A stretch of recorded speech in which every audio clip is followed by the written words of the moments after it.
Ready? Sir बच्चा टोकरी में है सर। अरे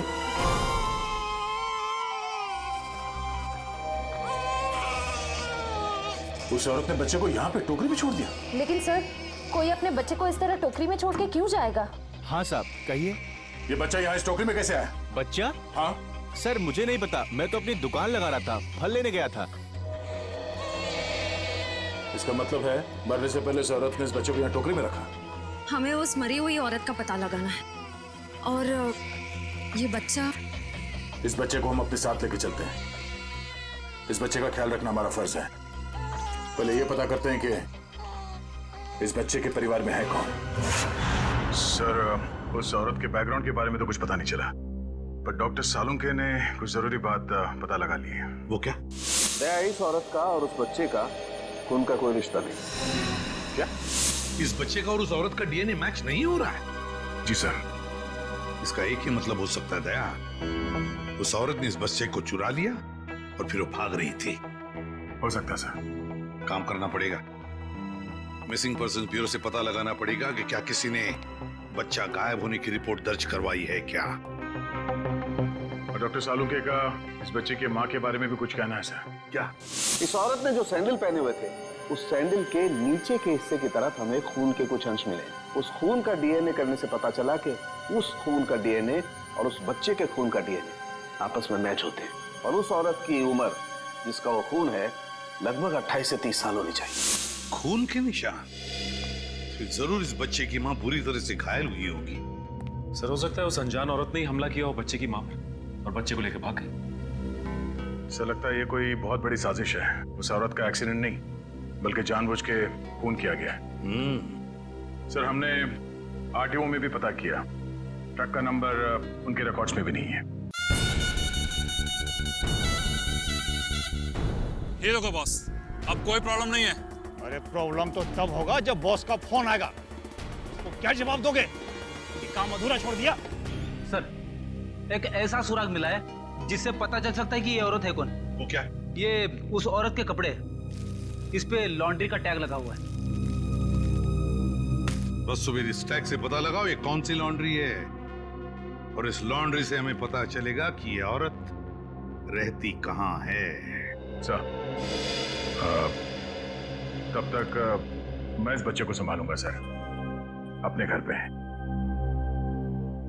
बस बच्चे को अपने साथ रखना चाहता हूँ सर। सर मैं भी आपकी मदद करूंगी।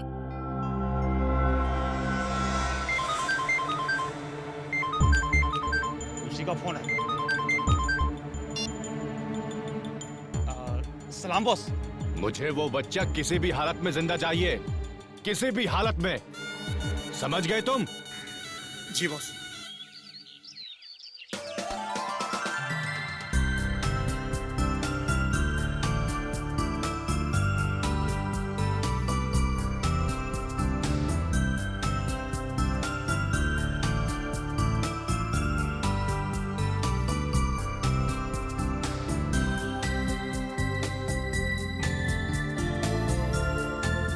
सर आप शांत हो जाइए, मैं इसे संभालती हूँ।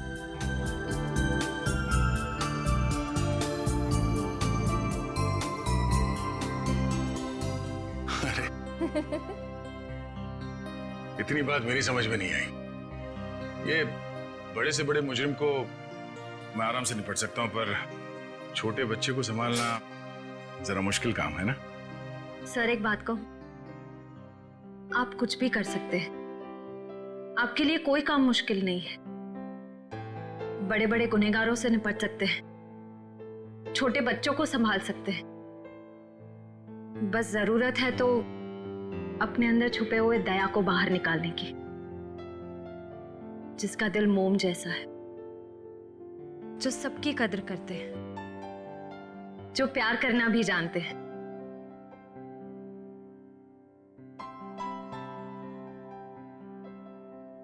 I mean, जो सबकी इज्जत करना भी जानते हैं। अब चिंता करने की कोई जरूरत नहीं है सर, मैं आ गया हूं। अरे फिर तुम क्या बात है? सर हाँ? जब मुझे एहसास हुआ कि आप अकेले बच्चे को संभाल नहीं पाओगे तो मैं आ गया। ला बच्चा दो। इट्स ओके सर, मैं बच्चे को नहीं संभाल पाओगी, मुझे दे दो। लेकिन फ्रेडी, बच्चे को नींद नहीं आएगी, उसे सुलाने का तरीका मेरे पास है। बच्चा दे दो।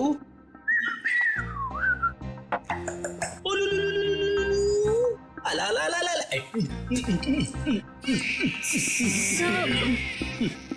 फ्रेडी क्या कर रहे हो? सर, जिद छोड़ो और बच्चे को वापस दे दो श्रेया को। सर प्लीज मैं संभाल लूंगी। कोई प्रॉब्लम नहीं है सर, बच्चे को चुप कराने का फॉर्मूला मेरे पास है। श्रेया, टीवी का रिमोट देना। अब देखना सर, ये कार्टून चैनल देख के बच्चा कैसा खुश होता है। कौन से नंबर पे?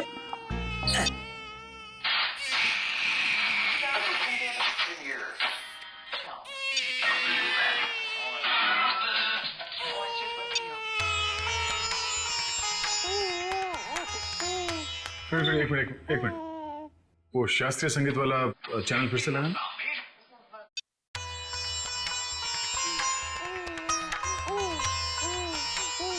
सुरों की काफी समझ है इसे। हाँ सर, बड़ा होके बड़ा संगीतकार बनेगा।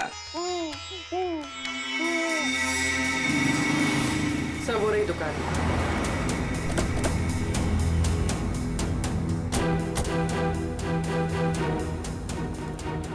ये लो, कस्टमर के कपड़े हैं, पैक कर दो। हाँ सर, कहिए, कपड़े देने आए हैं या लेने आए हैं? अगर देने आए हैं तो 5 दिन के बाद ही मिलेंगे, और अगर लेने आए हैं तो मैं उम्मीद करता हूँ कि 5 दिन के बाद ही आए होंगे।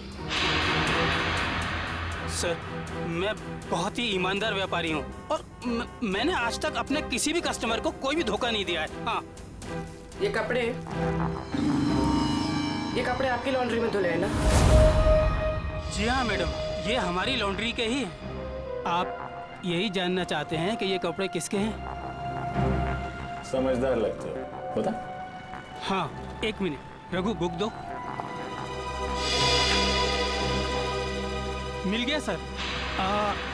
ये कपड़े किसी गोपी नाम की औरत के हैं। गोपी, एड्रेस भी लिखा होगा उसमें? नहीं सर, एड्रेस तो नहीं है, लेकिन फ़ोन नंबर है। दो।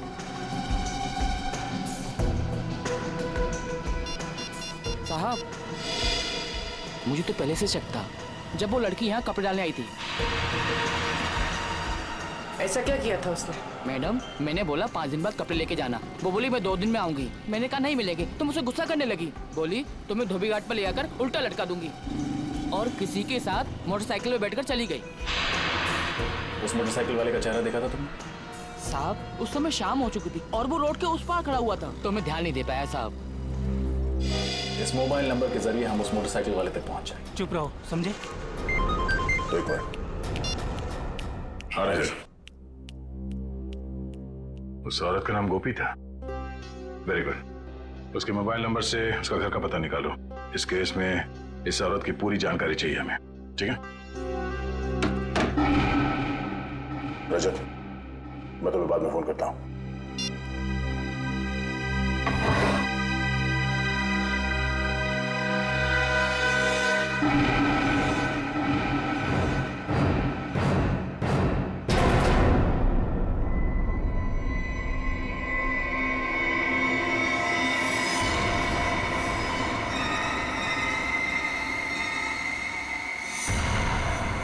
गया, तुम फौरन अपनी बंदूक नीचे रख दो, वरना इस लड़की का भेजा बाहर कर देंगे। दया, तुमसे हमारी कोई दुश्मनी नहीं है, बस ये बच्चा हमारे हवाले कर दो और अपनी जान बचा लो। अपनी जान की परवाह करने वाले कायरों को हम सीआईडी में भर्ती नहीं किया करते। अगर इस बच्चे को किसी ने छुआ भी ना, तो तुम सबकी अर्थी यहीं से उठेगी। अर्थी तो इस छोकरी की उठेगी दया। बस तुम कंधा देने के लिए तैयार रहो। बंदूक नीचे रखो, नीचे रखो बंदूक। सर, आप मेरी परवाह मत कीजिए, आप गोली चलाइए। चुप! दया, गन नीचे रख, नीचे रख गन दया, वरना इस छोकरी की खोपड़ी उड़ा दूंगा मैं। एक मिनट,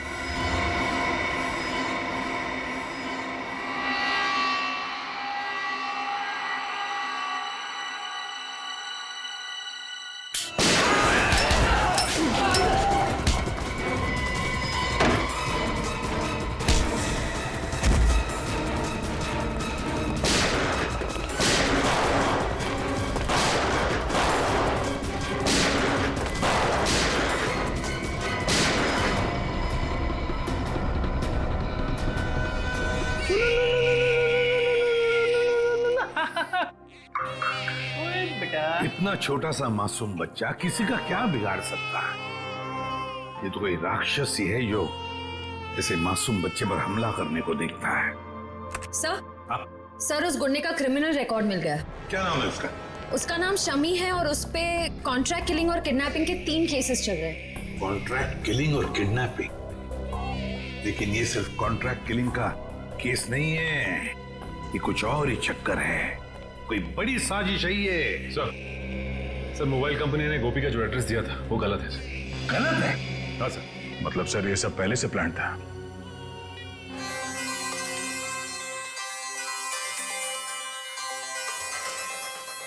अरे वाइफ का फोन।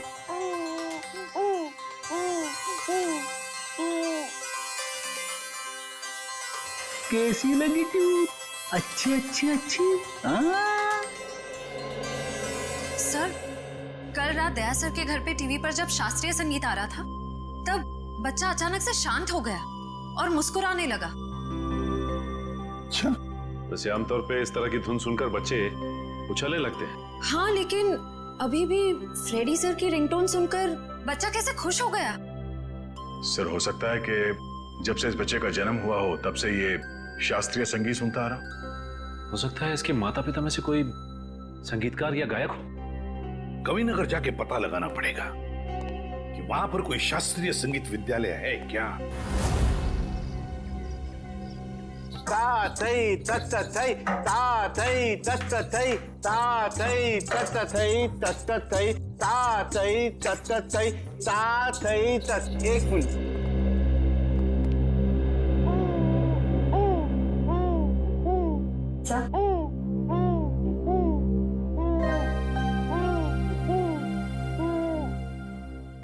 लगता है सही जगह पे हैं। नमस्ते। नमस्ते। अरे वाह, ये बच्चा तो बड़ा कोमल है। इसके पैर में कला भी नजर आती है, लेकिन नृत्य सीखने के लिए ये उम्र बहुत छोटी है। मास्टर जी, हम यहाँ बच्चे को नृत्य सिखाने के लिए नहीं लाए हैं। तो फिर इस नन्ही सी जान को आप यहाँ क्यों ले आए? हम लोग सीआईडी से हैं और एक केस के सिलसिले में आपसे कुछ पूछताछ करने आए हैं। ओ जी, पूछिए। जरा इस बच्चे को देखिए, आप पहचानते हैं इसे? देखा आपने इसे? जी नहीं, इस बच्चे को कभी देखा नहीं मैंने। आपने इस औरत को देखा है? अरे ये तो हमारे बगल वाली डे केयर सेंटर में काम करती है। Baby day care centre?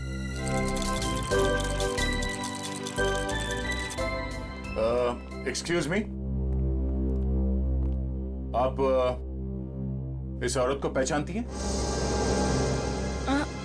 ये तो गोपी है, हमारे यहाँ आया का काम करती है। लेकिन हुआ क्या ऐसे? कल एक ट्रक एक्सीडेंट में उसकी मौत हो गई है। खैर, आप इस बच्चे के बारे में क्या बता सकती हैं? इसका नाम बॉबी है और इसकी माँ का नाम जूही है। ये एलएसटी सोसाइटी में रहती है। LST society?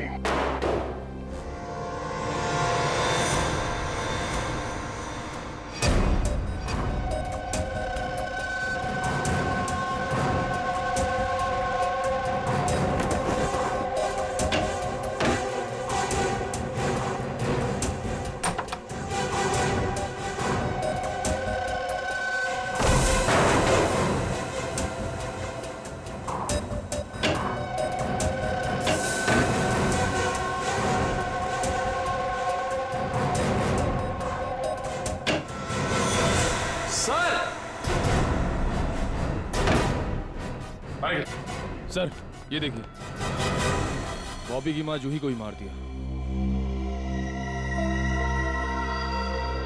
ये देखो, गोली गले और पेट पे मारी गई है। लगता है इसे मरे हुए भी काफी समय हो गया, खून पूरी तरह से सूख गया। सर ऐसा लग रहा है मैंने इनको कहीं देखा है, लेकिन याद नहीं आ रहा कहाँ देखा है।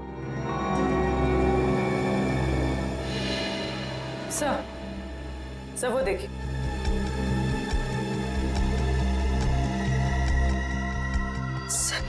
खून से सने हुए जूतों के निशान। ये देखो पूर्वी, ये चप्पल के निशान तो बिल्कुल वैसे ही हैं जैसी चप्पल गोपी ने पहनी हुई थी। इस औरत ने जो सैंडल पहने हुए थे, उस सैंडल के नीचे के हिस्से की तरफ हमें खून के कुछ अंश मिले और वहां से भी हमें सूखा हुआ खून मिला था। अभी कोई संजोग तो नहीं हो सकता है ना सर? पर सर गोपी तो गुनहगारों की साथीदार थी, वो खिड़की से बच्चे को लेकर क्यों भागेगी? ये समझ में नहीं आ रहा कि वो यहाँ आई क्यों थी। वो तो नर्सरी में आया का काम करती थी ना। मगर सर जूही को मारने के बाद बच्चे को अगवा करने की क्या जरूरत थी? एक बच्चे से किसी का क्या फायदा हो सकता है? सर मुझे लगता है ये जूही के पति की फोटो है। लेकिन ये जूही की पति की फोटो है नहीं, बल्कि थी। हॉल में इस फोटो पे हार चढ़ा हुआ था। एक काम करो, इस कमरे को अच्छी तरह से छान मारो, देखो क्या मिलता है। सर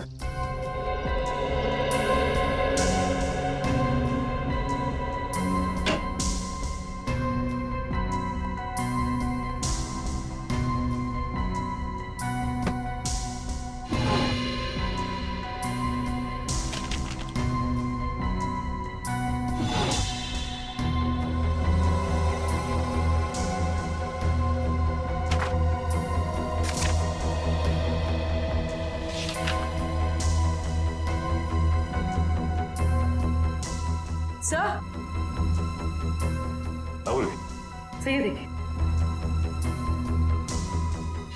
तो जूही एक एक्ट्रेस थी, इसीलिए उसने अपने पोर्टफोलियोज बनाया था। याद आया सर, मैंने इनको एक पंजाबी फिल्म में देखा था, उसमें हीरोइन थी। अच्छा? हाँ सर। इस घर का लिव एंड लीज एग्रीमेंट मिला है सर। सर ये वोटर आईडी है सर, इसमें इनका नाम जूही नहीं बल्कि असली नाम शीतल है सर। और ये जीवन शांति आश्रम का रिसीप्ट भी है सर। तो ये बात है। ये जूही उर्फ शीतल 5 सालों तक एक आश्रम में रह रही थी और 1 साल पहले ही आश्रम से बाहर आई है। मगर सर एक फिल्म की हीरोइन 5 साल तक आश्रम में क्यों रहेगी? ये देखो, शीतल के पिता रविकांत का नाम लिखा हुआ है इस कार्ड पे। सर ये रहा डॉक्टर रविकांत का घर, बहुत बड़े साइंटिस्ट हैं वो।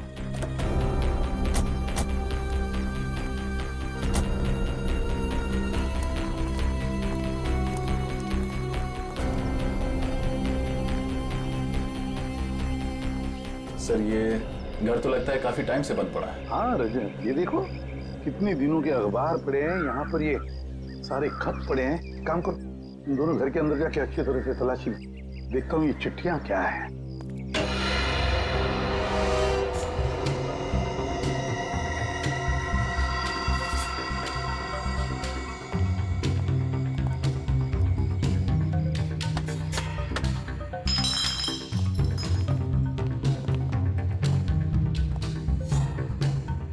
हमसे पहले ही यहाँ कोई आ चुका है, शायद कुछ ढूंढने। देखो कुछ हाथ लगता है क्या? सर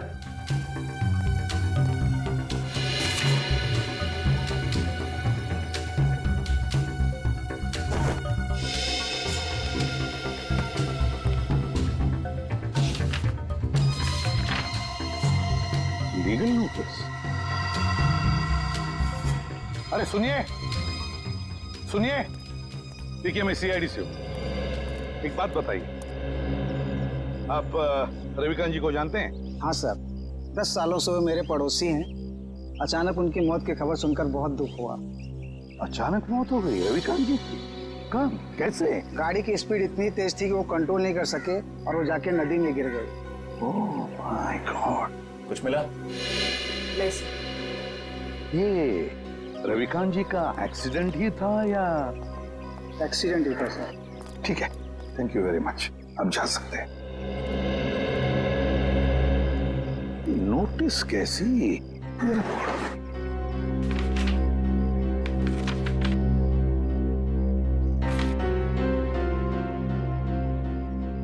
माय गॉड, तो रविकांत जी के घर की नीलामी की नोटिस है।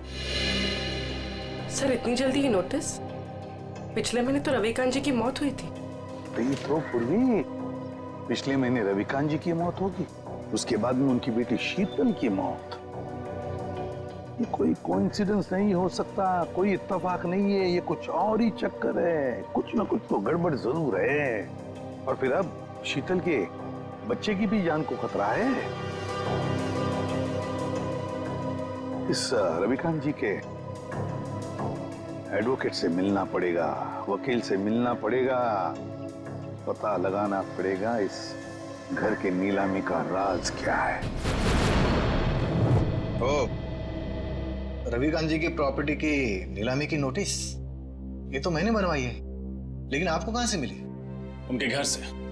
एक और बात, उनकी बेटी शीतल का किसी ने खून कर दिया। शीतल का खून? लेकिन ये किसने किया? उन्हीं का पता लगाने ही तो हम आपके पास आए हैं। मैं कुछ समझा नहीं। रविकांत जी और शीतल के बाद इस मकान पर हक किसका बनता है? शीतल जी के बेटे बॉबी का। सिर्फ मकान पर ही नहीं, कसारा में जो 50 एकड़ जमीन है वो भी बॉबी के नाम हो जाएगी। अच्छा, और ये नीलामी का आइडिया किसका था? रविकांत जी के छोटे भाई राकेश का। राकेश?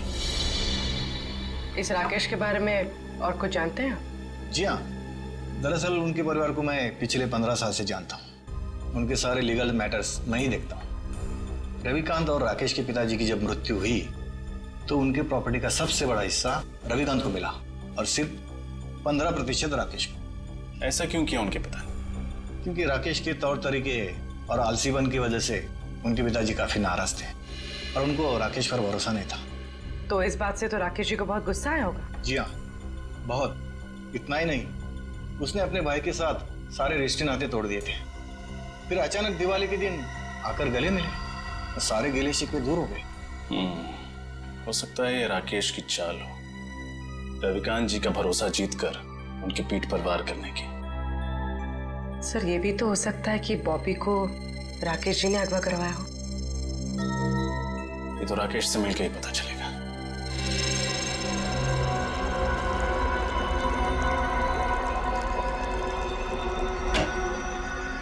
Excuse me. जी कहिए। हम लोग सीआईडी से हैं। डॉक्टर रविकांत के बारे में तो आप लोग जानते ही होंगे। जी, डॉक्टर रविकांत मेरे गुरु जैसे थे। आप? जी, मेरा नाम फनीश है। इस लैब में जो भी रिसर्चेज होती हैं उन्हें मैं फाइनेंस करता हूँ। मिस्टर फनीश, हम डॉक्टर रविकांत की मौत के बारे में आप लोगों से कुछ पूछताछ करने आए। उनकी मौत से तो हम सबको बहुत बड़ा सदमा पहुंचा है सर। न केवल इस लैब का बल्कि हमारे देश का भी बहुत बड़ा नुकसान हुआ है। लेकिन वो कहते हैं ना कि नसीब के आगे किसी का बस नहीं चलता। ऐसा लगता है कि उनकी मौत से किसी और का नसीब जरूर जग गया है। मैं कुछ समझा नहीं। हमें शक है कि उनकी कार का एक्सीडेंट हुआ नहीं है बल्कि करवाया गया है। यानी किसी ने उनका मर्डर किया? शायद। वैसे किस चीज पे रिसर्च कर रहे थे डॉक्टर रविकांत? इसके बारे में तो उन्होंने कभी किसी को कुछ नहीं बताया। वो एक टॉप सीक्रेट रिसर्च कर रहे थे, इसीलिए उसका जिक्र उन्होंने कभी किसी को नहीं किया। सर, वो कुछ डरे डरे से रहते थे। क्यों? किससे? इसके बारे में उन्होंने किसी को बताया नहीं, लेकिन वो अपने जो रिसर्च के पेपर्स है ना, वो अपने केबिन के लॉकर में रखते थे और तकरीबन हर रोज वो लॉकर का पासवर्ड चेंज करते थे। पता नहीं क्यों। लगता है ये रिसर्च की वजह से उनका फोन किया गया है। उनका केबिन दिखाइए जरा।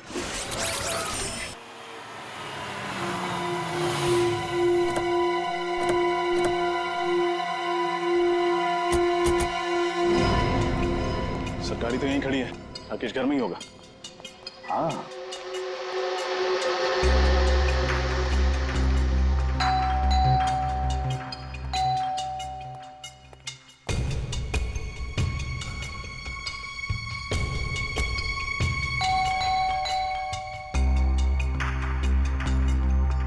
तो लगता है घर में कोई नहीं है, कोई दरवाजा नहीं खोल रहा है। घर में कोई तो है, आवाजें आ रही हैं। खोल दो दरवाजा।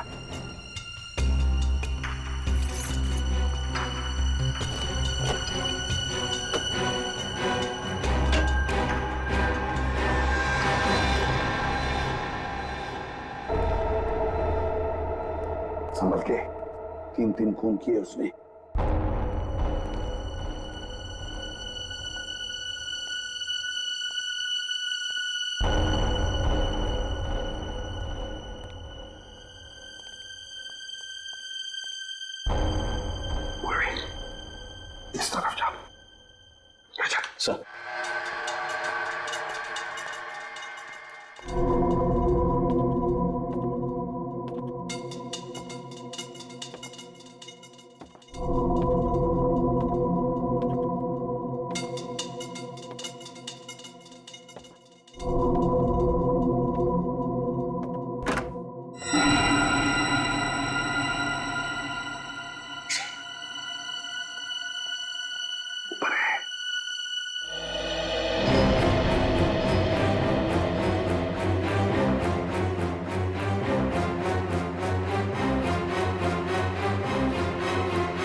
कौन है आप लोग?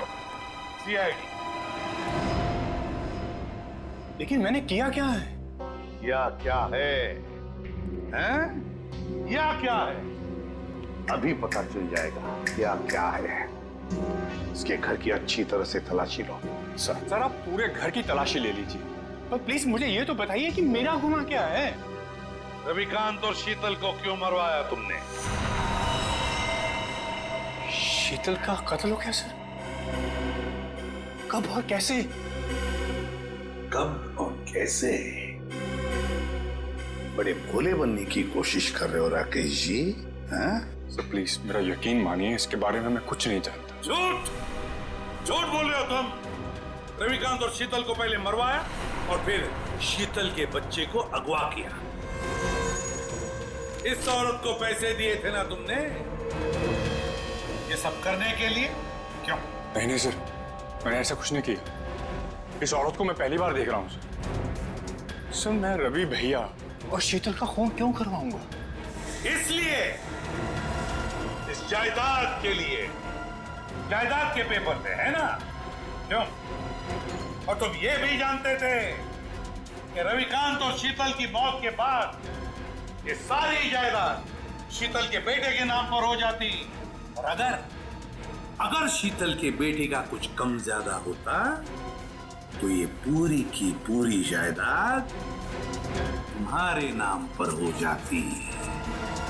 यही चाहते थे ना तुम? जी सर, लेकिन क्या? लेकिन क्या? लेकिन सर मैंने किसी का खून नहीं किया, और ना ही सर मैंने बॉबी को किडनैप करवाया। प्लीज मेरा यकीन मानिए। तुम्हारा यकीन करूं? क्यों? क्यों यकीन करूं तुम्हारा मैं? हैं? क्यों? क्यों यकीन करूं तुम्हारा मैं? हैं? कोई सबूत है तुम्हारे पास? हाँ सर, एक मिनट।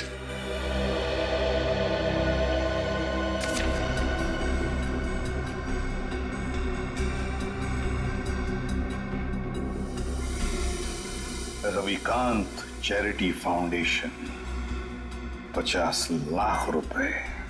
जी सर, जायदाद में जितना भी मेरा हिस्सा था उस सबको बेचकर सारे रुपए में रवि भैया की चैरिटी में डालने वाला था। सर भगवान का दिया हुआ मेरे पास सब कुछ है। पैसों के लिए मैं अपने भैया का खून क्यों करवाऊंगा? सर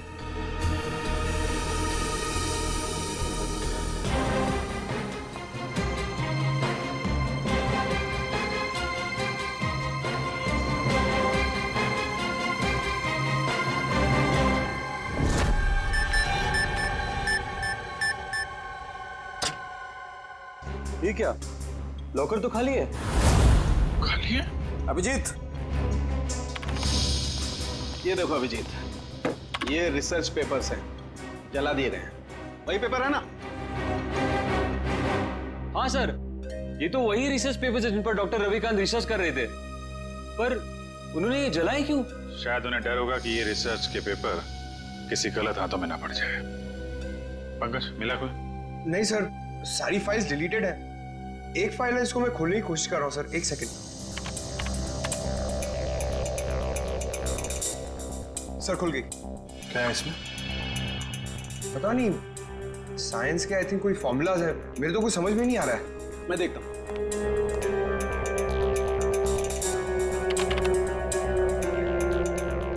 ओह, नहीं अभिजीत, ये कोई साइंस का फार्मूला नहीं है, ये एक वायरस की टेस्टिंग रिपोर्ट है। क्या मतलब सर? मतलब ये है कि जैसे जहर का काट जहर होता है, वैसे ही किसी भी बीमारी का इलाज उसके वायरस के द्वारा ही किया जाता है। और इस वायरस का टेस्ट किसी इंसान पर कर रहे थे डॉक्टर रविकांत। और कौन सा वायरस है ये? ये बेलकॉप नाम का वायरस है। बहुत रेयर किस्म का वायरस है, ज्यादा सुना नहीं है इसके बारे में। मगर सर, ये वायरस टेस्ट किस पर कर रहे थे? माय गॉड, माय गॉड, मैं समझ गया अभिजीत। अरे है कौन वो? अभी नहीं, 1 घंटे के बाद मैं तुम्हें ब्यूरो में मिलता हूँ, कंफर्म कर लूं फिर बताता हूँ। सचिन, पता चला डॉक्टर रविकांत लैब में क्या बना रहा था?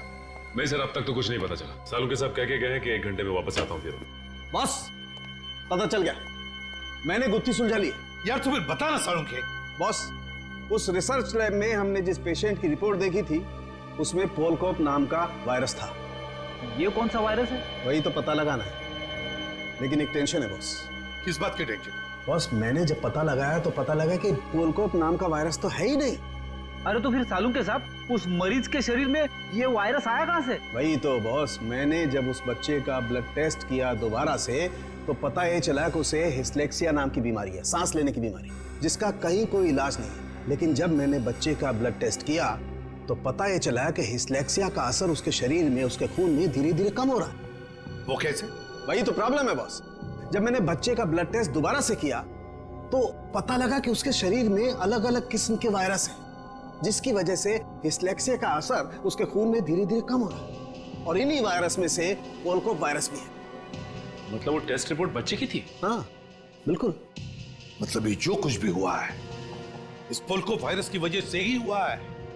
कोई तो है जो इस पोलकोप वायरस पर कब्जा करना चाहता है। हाँ सर, डॉक्टर रविकांत ने वायरस के सारे सैंपल और रिसर्च के सारे मटेरियल तबाह कर दिया, बर्बाद कर दिया सर। अब ये वायरस सिर्फ बच्चे के अंदर है। मतलब सचिन, बच्चे की जान को खतरा।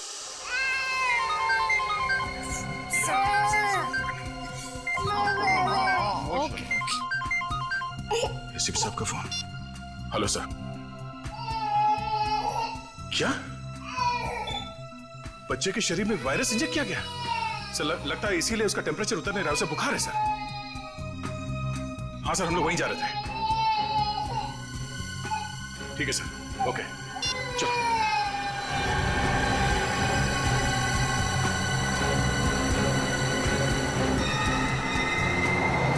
चलो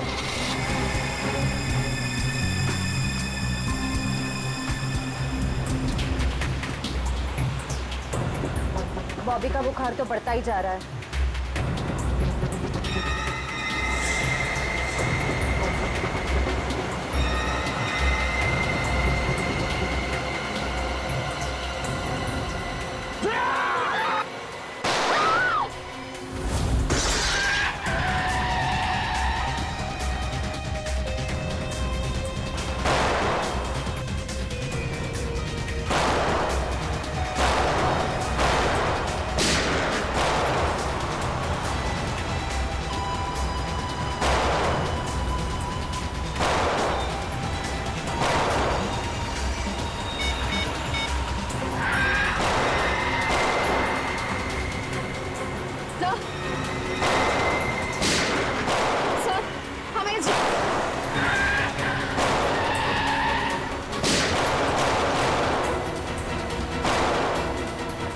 तुम ठीक हो?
गोली खत्म हुई श्रेया।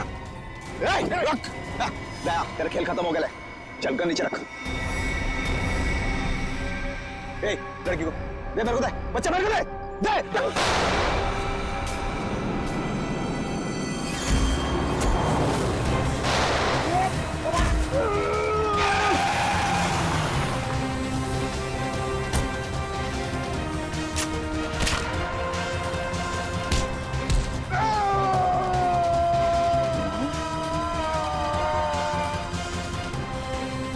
शेर का शिकार करने निकले थे गीदड़ लोग।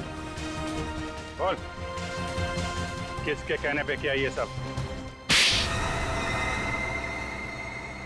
शर्म आनी चाहिए तुम्हें।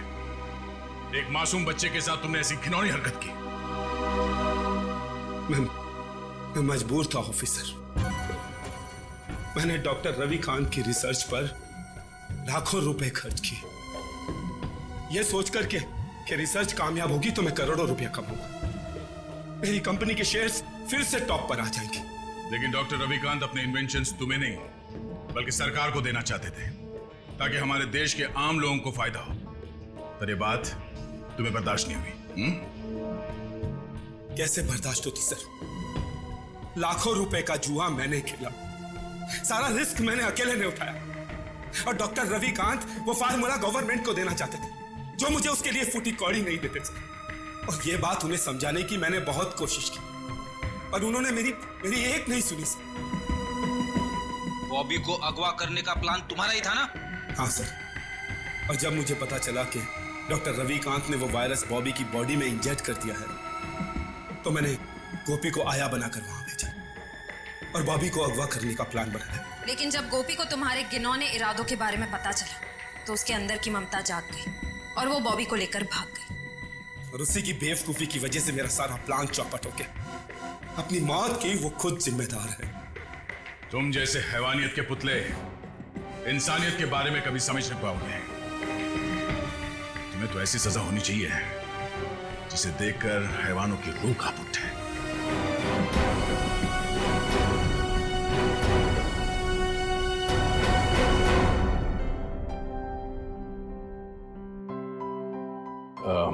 सर, हमें इस बच्चे के भविष्य के लिए कुछ करना चाहिए। हाँ, इसके भविष्य का पूरा बंदोबस्त करके रखा है।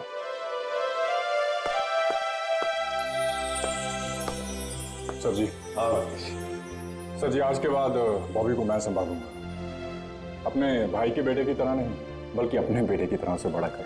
ये तो बहुत खुशी की बात है, लेकिन जिंदगी में कभी इस बच्चे को किसी मदद की जरूरत पड़े तो हमें जरूर याद करना। बहुत खुशी होगी हमें। Thank you.